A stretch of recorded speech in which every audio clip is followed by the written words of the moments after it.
Hello and welcome to this technical review. We are at 𝐹𝐸𝐶𝐴. So with us here today we have this Honda transmission.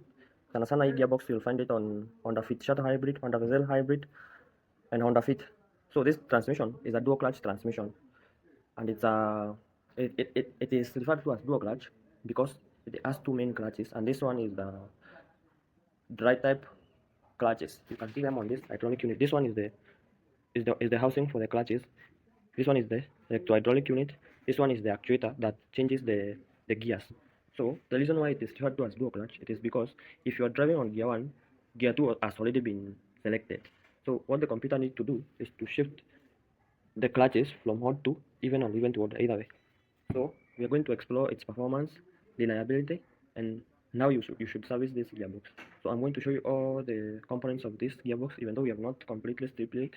So I'm going to start with how this gearbox functions and the main components on this gearbox.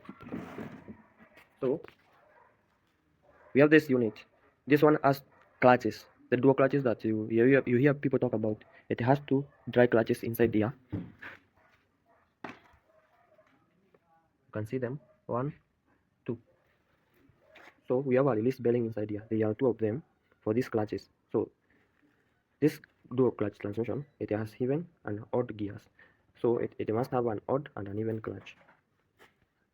This shaft here, this one is for odd clutches, and this one is for even. It has an hydra gear here which drives this other shaft here. As you can see, we have this electro hydraulic unit which is bolted on top of this bell housing to feed this pressure from this electro hydraulic unit is used to feed this dual clutch housing, which has two release bearing inside here.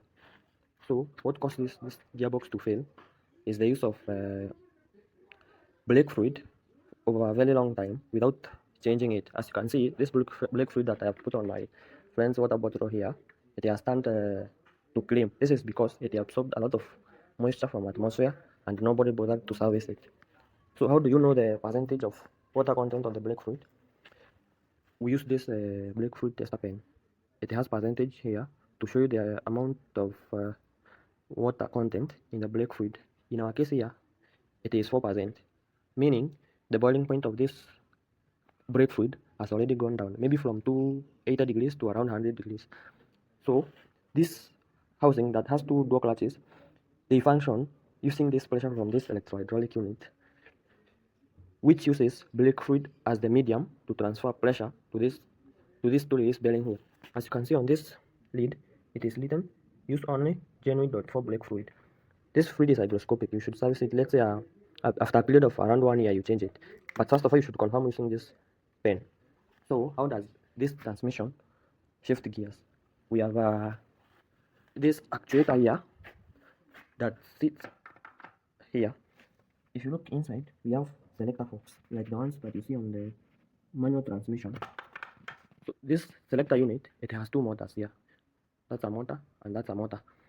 So the way it functions, there's a computer inside the vehicle that controls this unit to shift the gears.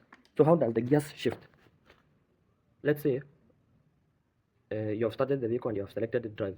When you select drive, the computer already know that for drive gears, it has to start from gear 1. So it selects gear 1 using these forks. So after you release the brakes, what happens is that this clutch here for odd gears, that is odd gear, that is gear 1, gear 3, gear 5, and gear 7. For even gears, that is 2, 4, 6, and it doesn't have the 8th gear. It's only 7 gears and 1 reverse gear. So when one gear is selected on odd shaft, the other gear, let's say gear 2 on even shaft, has already been pre-selected. So what the onboard computer needs to do is only to disconnect one clutch and engage the even shaft, drive the even gear. That's how it changes gears. So this gearbox, how do you service it? First of all, you have to check the quality of the brake fluid that you are using to avoid it from suffering this leakage that you see on this release bearing. They have already leaked enough for the transmission not to shift. For this part that houses the gears, it uses only 2 liters of ATF, and this is the recommended one. You can see it, ATF DW1, only 2 liters, not 6. You find some people are putting CVT oil and they are putting 8 liters or 6 liters. You'll destroy the transmission. At the back of this gearbox, we have a motor.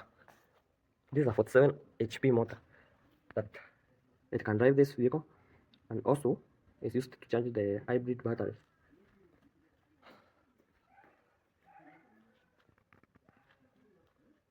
We also have an oil pump. As you can see, this guy is used to drive the oil pump inside there. That is used to lubricate all the components that you see here. So what happens when you put this gearbox on parking? We have this gear here. You can see it has grooves, and we have this parking pole. So this one is engaged and locks the transmission from moving. So it locks your wheels via this differential unit. This is our diff. Stay tuned for more videos after we dismantle this door clutch. Adios.